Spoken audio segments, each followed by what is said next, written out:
pemirsa Trans7, jumpa lagi dengan Hasanah Ensiklopedia Islam Dunia.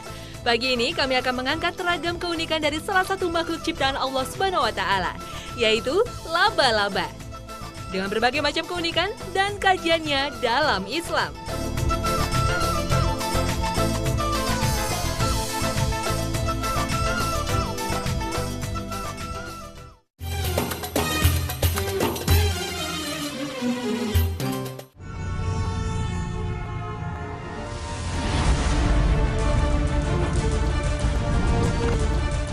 Pemirsa Hasanah pasti tahu kan dengan tokoh fiktif Hollywood ini? Ya, inilah Spider-Man, seorang manusia yang mempunyai kekuatan super layaknya laba-laba. Ia mampu melompat di antara gedung-gedung tinggi dengan jaring baja yang muncul dari tangannya.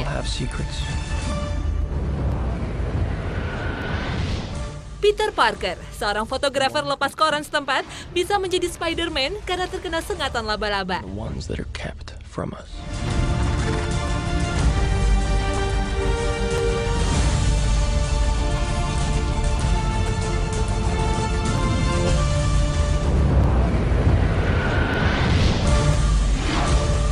The ones we keep.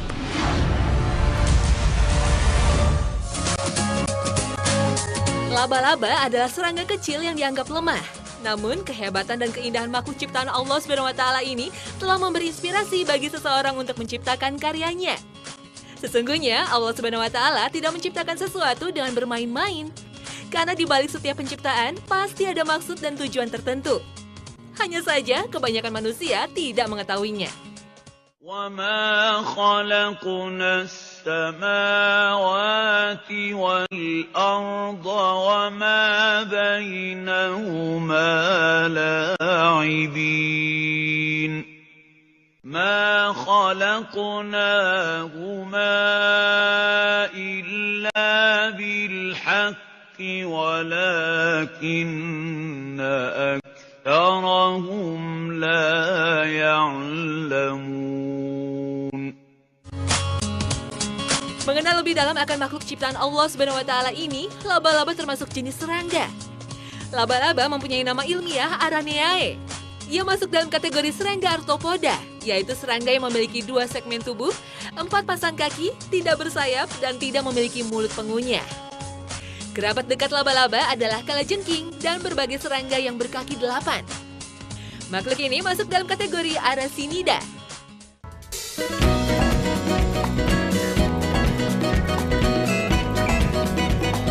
Laba-laba adalah hewan karnivora atau pemakan daging.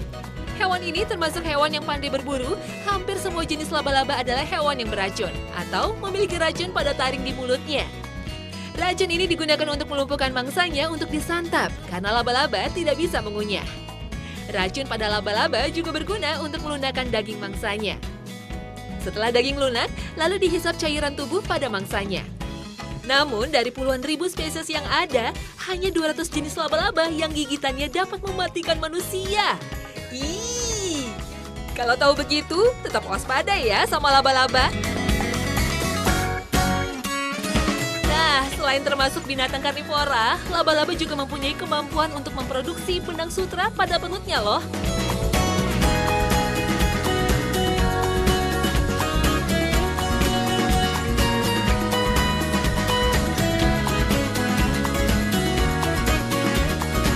Walaupun semua laba-laba bisa memproduksi benang pada umumnya, namun tidak semua laba-laba menggunakan benang sutra tersebut untuk dijadikan sarangnya.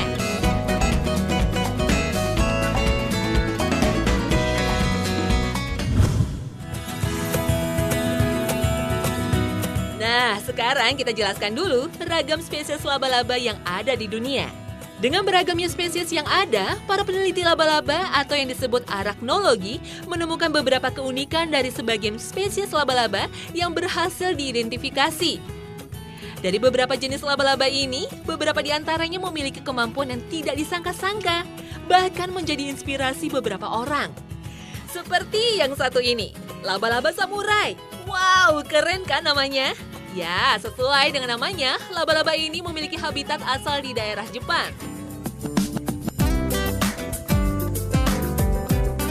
Tidak berbeda dengan laba-laba pada umumnya, laba-laba samurai menggunakan jaring laba-labanya yang dirajut dan dijadikan sebagai perangkap untuk mangsanya. Yang berbeda pada laba-laba ini yaitu sikap dan sifatnya sebagai seorang petarung terhadap laba-laba sejenisnya. Ya, laba-laba ini senang memperebutkan tempat kekuasaan berupa rebutan ranting yang dihinggapinya dengan laba-laba lain sejenisnya. Bila dua laba-laba bertemu pada ranting yang sama, maka tidak segan-segan mereka bertarung untuk memperebutkan tempat tersebut. Dan pertarungan ini tidak asal berantem selayaknya orang berkelahi loh. Pertarungan laba-laba samurai ini dijadikan ajang adu laba-laba oleh sebagian masyarakat Jepang.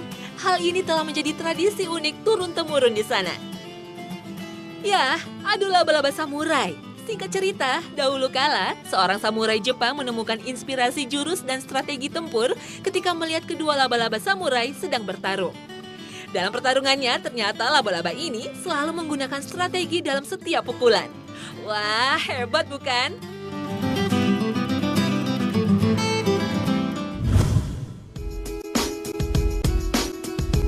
Pasti Anda pernah melihat permainan ketangkasan ini kan?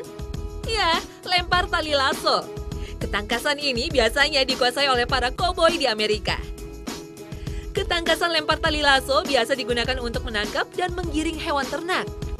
Tetapi ternyata tidak hanya koboi-koboi di dunia barat saja loh yang jago main tali lasso. Seekor laba-laba yang diberi nama jenis bolas mampu melemparkan jaringnya untuk menangkap mangsa. Jaring tersebut dibuat seperti sebuah bandul pada ujungnya, lalu bandul tersebut dilemparkan kepada mangsa yang akan ditangkapnya. Laba-laba bolas mampu mengeluarkan bau wangi tungau betina. Hal ini diperlukan untuk menarik mangsanya. Biasanya, tunggai jantan akan menghampiri dan tertarik dengan bau tersebut. Ketika tungau jantan sudah mendekati wilayah targetnya dan tertarik akan bau tersebut, laba-laba bolas bersiap-siap melemparkan tali jaringnya selayaknya koboi yang sedang menangkap hewan liar atau ternak. Wah, sangat mengagumkan. Subhanallah.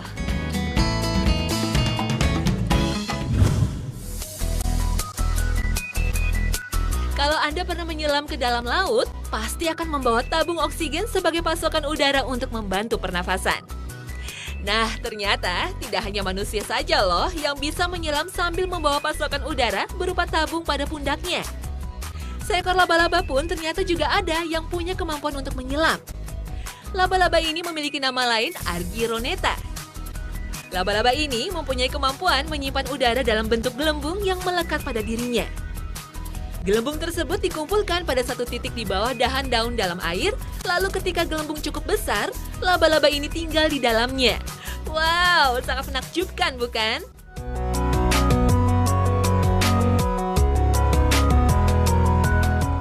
Laba-laba penyelam ini juga diberi nama diving bell spider atau laba-laba lonceng, karena bentuk sarang yang dihinggapinya seperti lonceng di dalam air. Ternyata sarang tersebut dikerangkai oleh serat-serat benang sutra yang diproduksi si laba-laba. Saking halusnya, benang ini hampir tak terlihat dan kasat mata.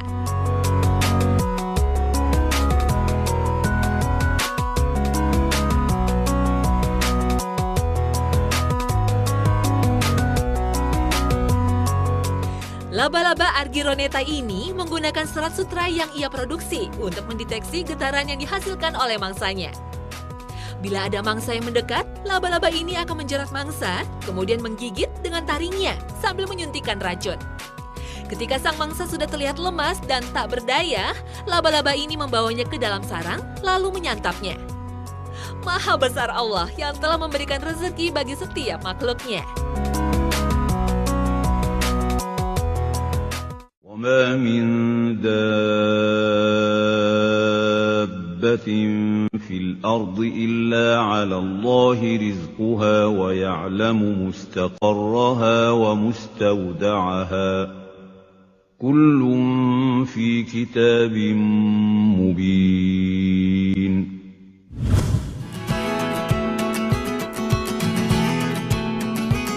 Selain kemampuan untuk berburu, laba-laba juga ada loh yang mempunyai kemampuan unik untuk menarik lawan jenisnya.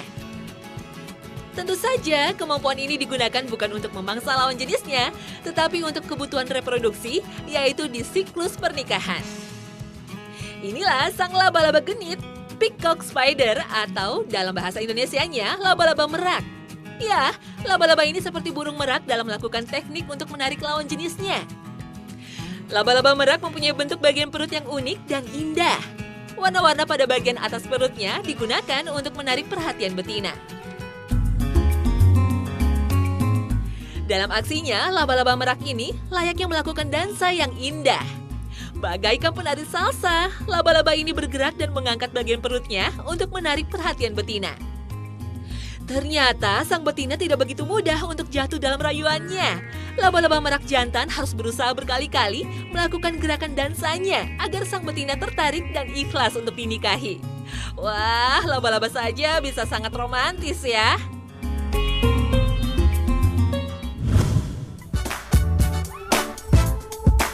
Nah, ada pula laba-laba yang sangat ahli dalam berkamuflase. Laba-laba yang satu ini memang bentuknya mirip sekali dengan seekor semut. Ya, inilah laba-laba mimikri. Laba-laba ini mampu untuk membaur dengan koloni semut. Tentu saja, kemiripan ini digunakan untuk melindungi diri dari predator-predator yang memburunya. Selain itu, laba-laba ini juga memangsa semut yang ia incar.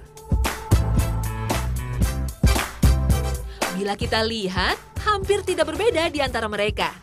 Tetapi bila diteliti pasti, kita bisa membedakannya. Pada dasarnya, semut memiliki 6 kaki.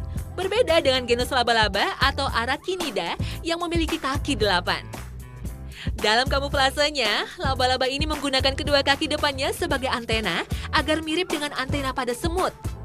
وَفِي خَلْقِكُمْ وَمَا يَبُثُّ مِن دَابَّةٍ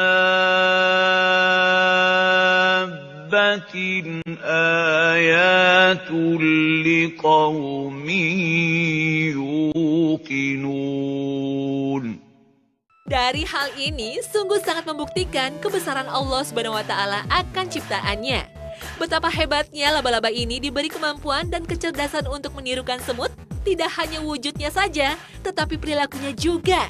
Subhanallah.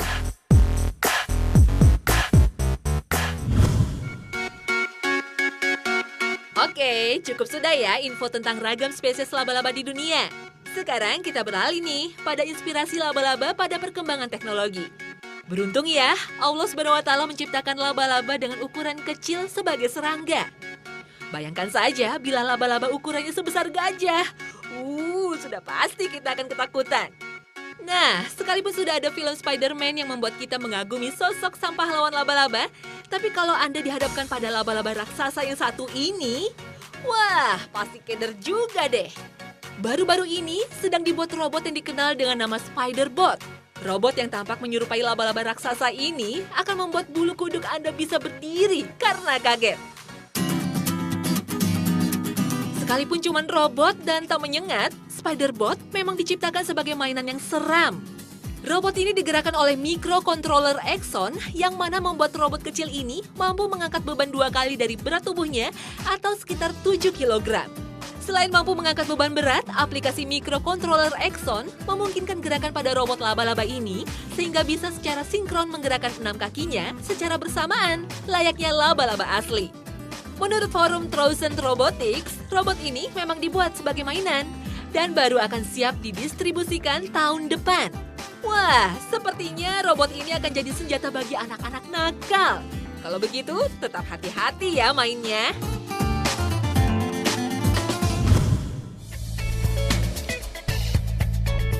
Nah, sudah pernah nonton film Jurassic Park yang mampu membangkitkan dinosaurus hanya dari DNA-nya yang terperangkap pada fosil nyamuk?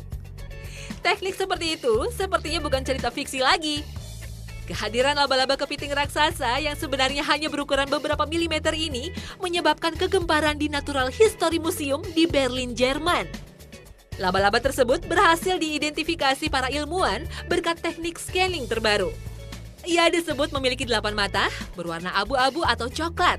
Laba-laba ini melumpuhkan mangsanya dengan racun walau tidak membahayakan manusia. Ia terjebak dalam ambar yang begitu gelap selama ratusan juta tahun. Fosil berharga ini bahkan sulit diidentifikasi dengan mikroskop. Hingga akhirnya, seorang ahli paleontologi dan laba-laba bersama timnya berhasil mengenalinya. Scan 3 dimensi ini memungkinkan anggota tim untuk menganalisa bentuk, struktur, dan kondisi kehidupan laba-laba ini yang tidak bisa dilakukan mikroskop biasa.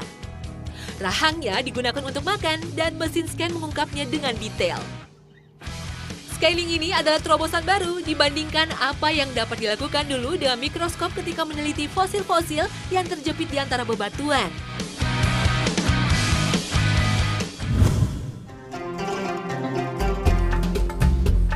Jabal Sur merupakan bukit yang terletak sekitar 3 km dari kota Mekah. Disebut Sur karena dinisbatkan ke Sur bin Abdi Manaf. Bukit ini digunakan Rasulullah SAW untuk bersembunyi selama 3 hari 3 malam dari kejaran orang-orang kafir ketika hendak hijrah ke Madinah. Ketika itu, Allah SWT menyelamatkan nabinya dengan memerintahkan laba-laba untuk membuat sarang di pintu gua tersebut. Demikian juga burung merpati yang sedang bertelur, supaya mereka mengira bahwa gua itu tidak mungkin dimasuki seseorang. Akhirnya, kaum kafir Quraisy yang memburu Nabi pulang dengan tangan hampa. Dan Nabi beserta Abu Bakar melanjutkan perjalanan hijrahnya ke Madinah. Tidak ada keraguan bahwa Allah lah Tuhan seluruh sekalian alam yang telah menciptakan dan memerintahkan sang laba-laba dan memberinya kemampuan untuk membuat rumahnya sendiri. Meskipun lemah, tapi mampu untuk melindungi kekasih Allah, Rasulullah SAW. Meskipun cerita itu sangat santer diperdengarkan, namun sesungguhnya belum diketemukan tuntunannya yang nyata. Dalam hadis pun, sebenarnya cerita ini tidak pernah dimuat.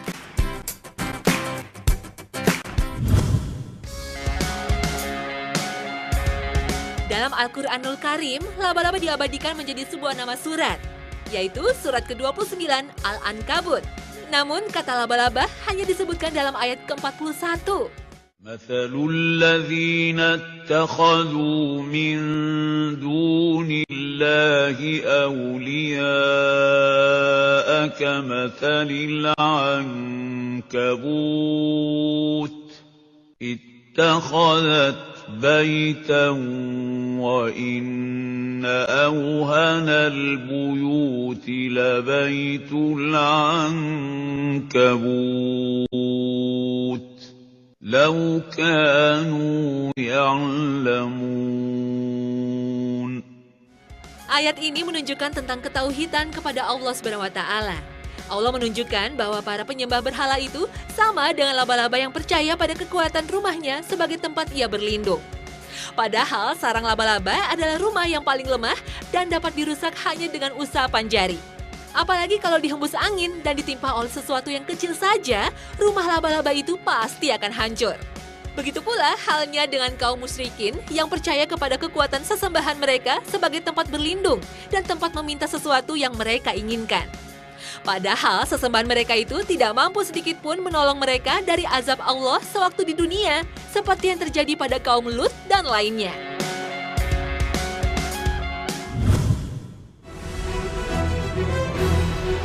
Mitos terhadap keberadaan hewan ataupun kedatangannya ke rumah dan lingkungan kita hingga saat ini masih dipercaya oleh sebagian kalangan masyarakat di berbagai negara.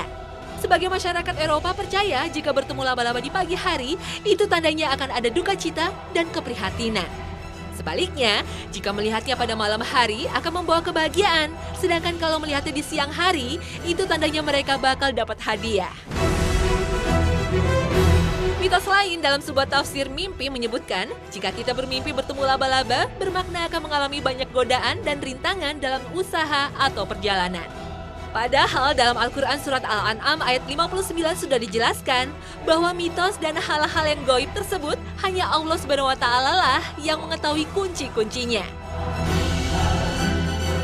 وعنده مفاتح الغيب لا يعلمها إلا هو.